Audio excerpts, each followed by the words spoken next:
आज हम बायो का प्रैक्टिकल यहाँ पर करने जा रहे हैं, जिसमें अपन विभिन्न प्रकार के पुष्पक्रम, पर्णविन्यास और उसी के साथ साथ जो है पत्तियों के कटाव और विभिन्न प्रकार के पौधों के जो हिस्से होते हैं उनमें किस प्रकार की पत्तियाँ होती हैं, किस प्रकार के पुष्पक्रम होते हैं, उसका अध्ययन करेंगे।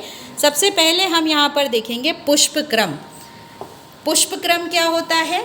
पुष्प का टहनी पर लगने का क्रम।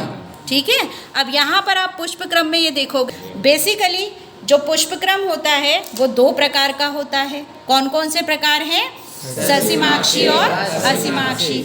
अब ससीमाक्षी के अंदर क्या होता है, यहाँ पर आप ध्यान से देखोगे कि ससीमाक्षी के अंदर सबसे ऊपर अक्ष पर जो है पुष्प बनता है और उसके बाद जो नए पुष्प हैं वो तल पर आते हैं, तल पर उगते हैं। तो ये कौन सा क्रम कहलाता है? तलाभिसारी।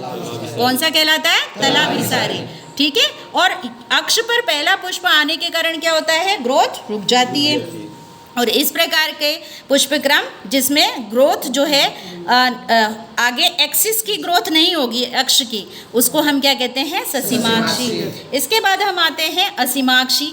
असीमाक्षी मतलब असीम यानी अक्ष की वृद्धि लगातार होती रहेगी। जैसे आप यहाँ पर देख रहे हो कि यहाँ पर जो है बॉटम के अंदर पुराने फ्लावर्स हैं और टॉप पर अक्ष पर नए फ्लावर्स हैं। बिल्कुल इसी तरीके से यहाँ पर देखोगे कि तल पर जो है पुराना पुष्प है और नए पुष्प अक्ष पर लगातार आते चले जा रहे हैं। तो इस प्रकार अक्ष की लगातार वृद्धि होती है। इसको हम क्या कहते हैं? असीमाक्षी पुष्पक्रम। तो ये हुआ पुष्पक्रम।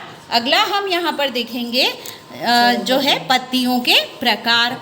पत्तियों में जो आपका लीफ ब्लेड है, अगर ये पूरा है और मुख्य शिरा तक आकर के इसको नहीं काट रहा है तो इस प्रकार की जो पत्ती है वो सरल पत्ती कहलाती है।